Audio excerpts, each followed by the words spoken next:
Welcome back, everybody, to the Westlake Hornets Teambuilder Dynasty here on NCAA Football 14. As today, we have the Pac-12 Championship here in season number 15. The 5th-ranked USC Trojans taking on the number 1-ranked Westlake Hornets.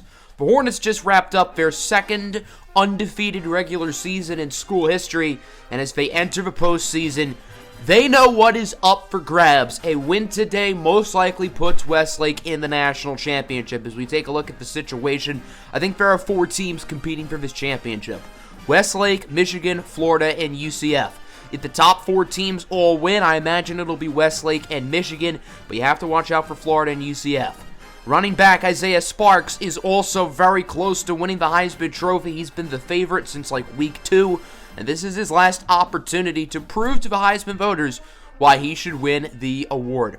Let's get this one underway. Welcome, everybody, to the Hornets' Nest, the final conference championship in the series itself, because next year, the final season, we're obviously going to have Westlake go to the Independents, and then in the sim seasons, we will return to the Pac-12. So I guess in the sim seasons, there will still be conference championships, but this is the last conference championship that will be played.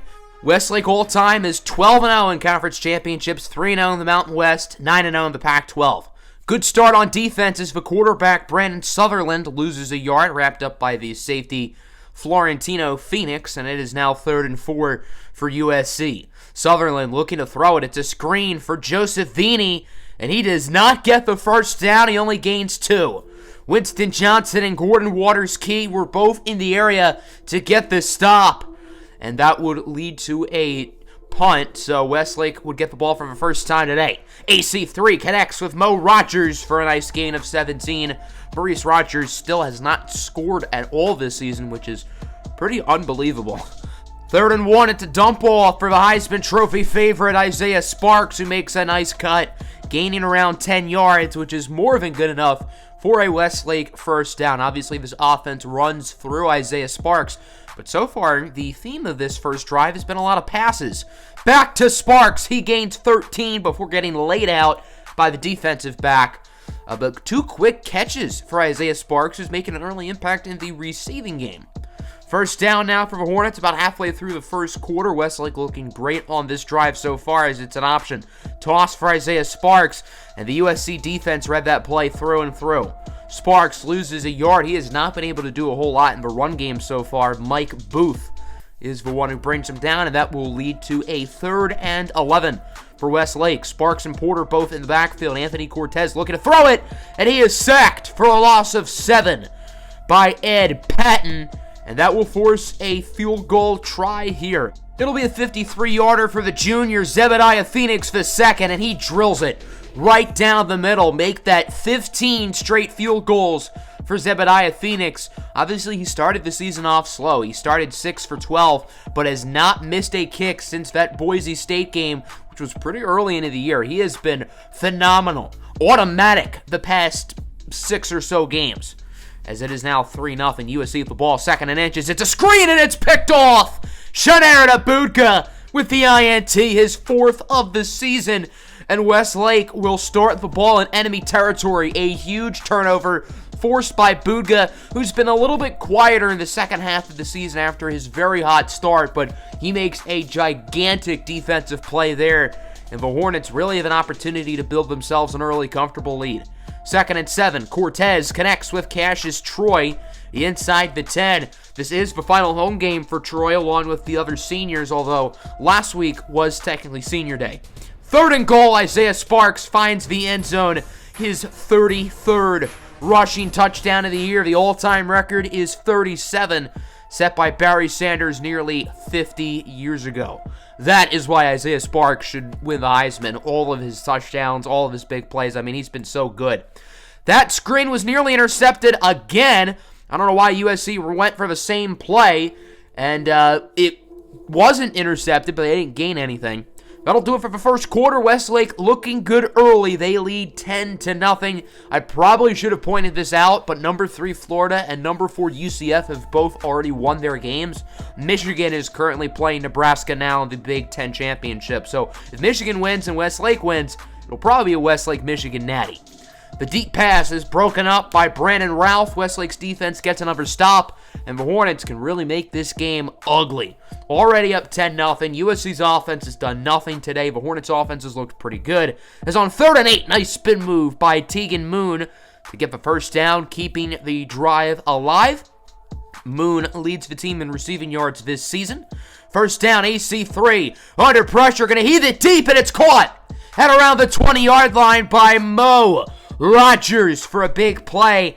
Anthony Cortez III has looked really good so far in this game. The run game hasn't really been happening, but the pass game has been quite impressive. And AC3 had one of his worst games of the season last week. He threw 2 interceptions in the BYU game a week ago, and he's only thrown 3 in total this season. Nice cut by Irving Porter into the end zone for a Westlake touchdown. Porter and Sparks with touchdowns in their final home games as Hornets. That's Irving Porter's 3rd of the season, 30 less than Isaiah Sparks, and Westlake is now up 17-0. The Hornets are in control early, and Westlake knows they control their own destiny. So it's not like these other games really have an impact. If Westlake wins, they should be in. 2nd and 10 for USC. Their offense going to try to do something here. Nice tippy-toe grab by Xavier Tyree for a gain of 11. Wouldn't be the first time a receiver named Tyree made an acrobatic catch. 2nd and 6 now, 4 and change to go. It's a handoff for Joe Vini, who makes a nice move. Here comes the Trojans. Their offense started off very slowly today, but USC is starting to pick it up, and they are actually showing signs of life on this drive for the first time all game. 2nd and 7. It's Martin now. He breaks a tackle, still alive. Nice run by Chris Martin, who gains 12. Martin and Vini are one of the more dangerous duos in the Pac-12. I don't think those two combined had the same amount of touchdowns as Isaiah Sparks or anywhere close, but they're still dangerous. It's Vini in the backfield on this play, and the Trojans are just going to keep running it. Westlake historically always has really good run defenses, but this year they don't. Despite that, the pass defense is really good. Obviously, this Westlake team forces a ton of turnovers, but they don't stop the run as well as they normally do. 2nd and 5, Sutherland on the run. He fumbles it, but it's picked up by Kevin Ellis. That is a massive break for USC, a very close call. And with a minute and a half to go here in the first half, USC knows they have to score here on 3rd and goals. It's a handoff for the big fullback, Craig Harris, for the touchdown. And USC is finally on the board, their first good drive of the game. So USC is going to make it interesting. This is not going to be a blowout. I mean, USC is 5th ranked in the nation for a reason. Look at this score. Nebraska currently beating Michigan 10-3. Remember, if the Wolverines win, they are probably in the Natty. If they lose, the committee would likely choose between Florida and UCF. If both Westlake and Michigan lose, then we're probably going to have an all-Florida championship with the Gators and the Knights. So Westlake has it back. Their offense has been really good today. Nice catch by Kadarius Franklin. He did get pounded there, but does get the first down.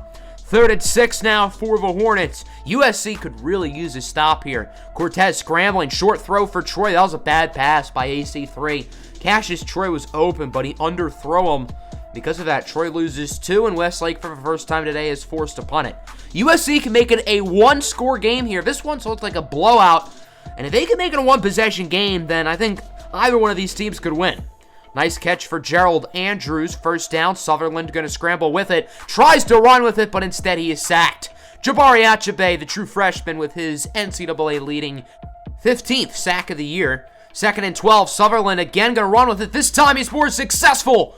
Breaking tackles. He gets 20. Sutherland is more of a pocket passer, but today he really has not thrown the ball a lot, and he's tried to make a bunch of plays with his legs. Here's a beautiful over-the-shoulders grab by Xavier Tyree. A nice throw from Sutherland. Bad coverage by Justin Graves. That was a really good play early on that play by Tyree to create some separation. And USC is getting close to the end zone, but they don't have a ton of time. Only around 20 seconds as Sutherland loses 4.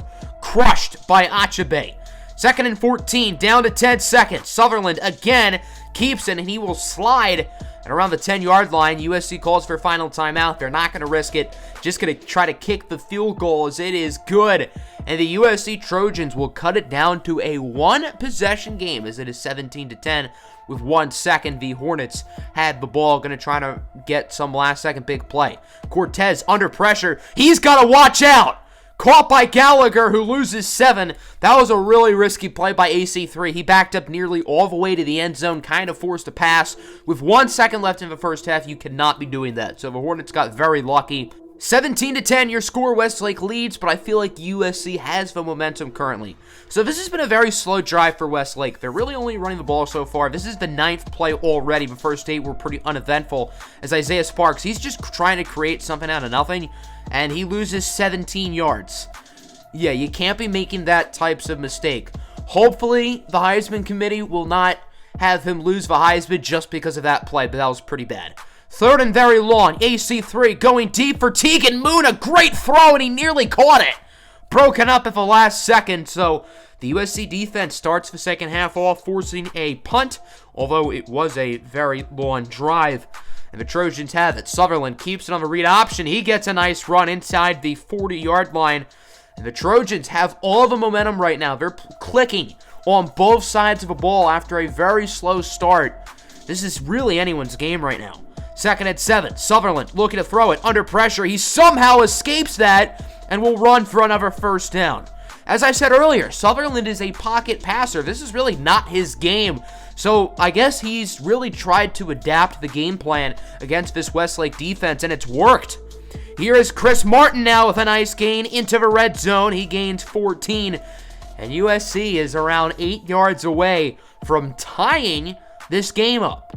2nd and 6, a minute 40 to go in the third. Sutherland again keeps it, but this time, the Westlake defense reads the play. The senior, Big Tuna, Richard Rivers Jr. brings him down, the projected number 1 overall pick in the upcoming NFL draft with the play. 3rd and 7, Sutherland again keeps it, and he is into the end zone for a USC touchdown, and this game is tied with 1:12 left to go in the third. Westlake started this game off up 17-0. And USC is put on 17 unanswered. And now Westlake is starting to feel the pressure. There's a nice pass for Tegan Moon. The Hornets offense has just been really bad these past few drives. Isaiah Sparks, for the most part, has been shut down today. Here's a nice run, though, for Sparks. He gets around 14 yards.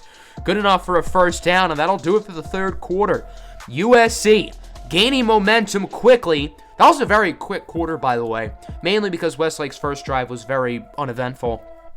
So on to the fourth quarter, starting off with a big third down and a big conversion in the hands of Cassius Troy for a Westlake first down.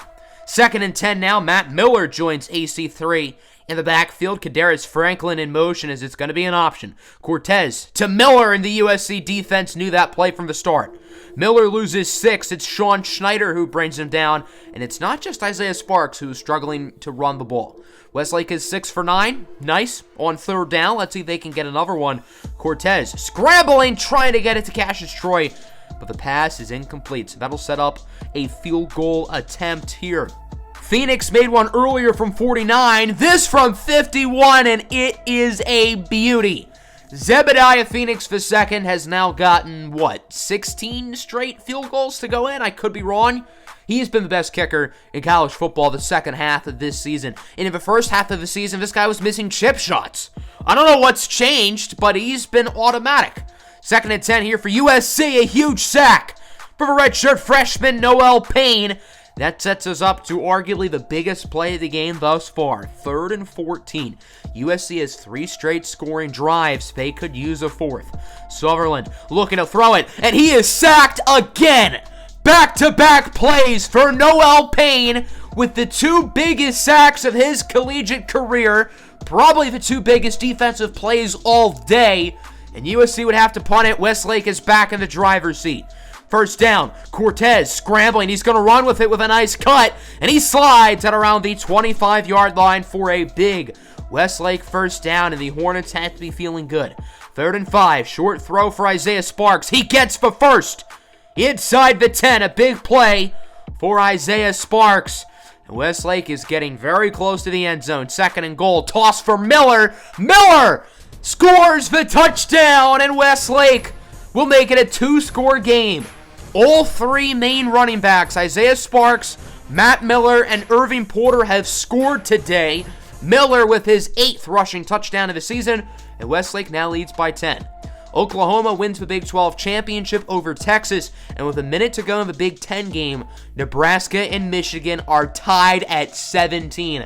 The Cornhuskers really might pull that off. If Westlake holds on today and Michigan loses, then it'll be Westlake in Florida or UCF. If Westlake wins and Michigan wins, as I said, it'll probably be those 2 teams in the national championship. But there's still time for USC to make a comeback. Sutherland going to run with it. He gets the first down, and Brandon Sutherland's legs have really kept USC in this game. USC's barely been able to throw the ball today, but they've ran it very well. 2.5 minutes to go now. Trojans taking their time, but they don't have a lot of time. Sutherland again with another first down run, hit hard by Justin Graves. But USC is quickly in the red zone. I imagine if they score, they probably will go for an onside kick, even though the run defense has been really good today. 2nd and 6, Vini breaks the tackle, breaks another tackle, and gets the first down. And now USC is on the goal line. They are very close to scoring here, the minute 20 to go. 2nd and goal for USC. Brandon Sutherland looking to throw it. He connects with Kelvin Bernard for the touchdown.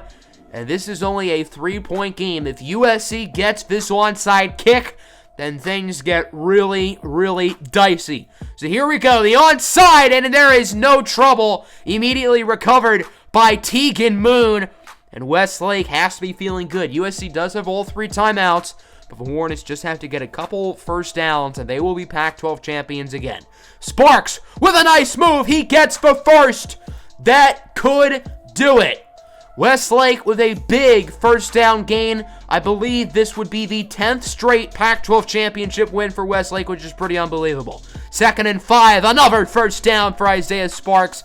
That is probably the dagger. With 12 seconds to go, Westlake trying to add some insurance points here on the goal line.